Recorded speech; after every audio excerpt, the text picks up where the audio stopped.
উৎসবের মাঝেই আনন্দের মাঝে রাজ্যের বিভিন্ন প্রান্তে ও কলকাতার উপকণ্ঠে বৃষ্টির জমা জলে নাগরিক মৃত্যুর ঘটনায় রাজনৈতিক পারদ চড়ছে। সেই ইস্যুকে কেন্দ্র করে রবিবার কলকাতার রাস্তায় নেমেছে বিজেপি।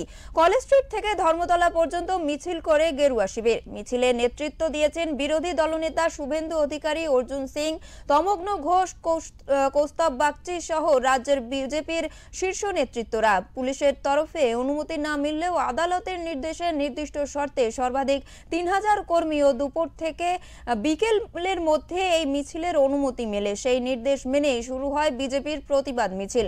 এই মিছিলে সামিল হয়ে কি বললেন বিজেপি নেতা তাপস রায় সহ অন্যান্য নেতৃত্বরা।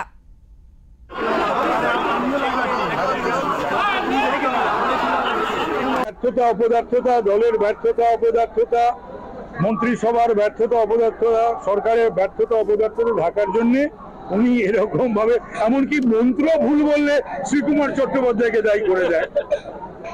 সুতরাং ওনার এরকম লোকের ঘাড়ে বা কারুর ঘাড়ে দোষ চাপানোর একটা অভ্যাস ওনার আছে। 4000 কোটি টাকা কেন্দ্রীয় সরকার দেয় নিকাশি ব্যবস্থাকে ঠিক করা যায়। আপনি হয়তো বছরে কোনোদিন একদিন দেখেছেন ওই মাটি বের করা হয়, বছরে একদিন মাটি বের করলে নিকাশি ব্যবস্থা ঠিক হয় না। যখন পুজো আপনার বৃষ্টির সময় আসে তার অনেক আগে থেকেই পরিকল্পনা নিতে হয়, কিন্তু পশ্চিমবাংলা সরকার কোনো পরিকল্পিতভাবে কোনো কাজ করে না। হাজার হাজার কোটি টাকাকে লুট করার জন্য সব পরিকল্পনা করে এটা করেই যাচ্ছে। 12 জন লোক মারা গেল, মমতা ব্যানার্জি ডান্ডিয়া খেলছিলেন। 12 জন লোক মারা গেছে, পিতৃপক্ষে উনি হিজাব পরে ঘুরে বেড়াচ্ছেন।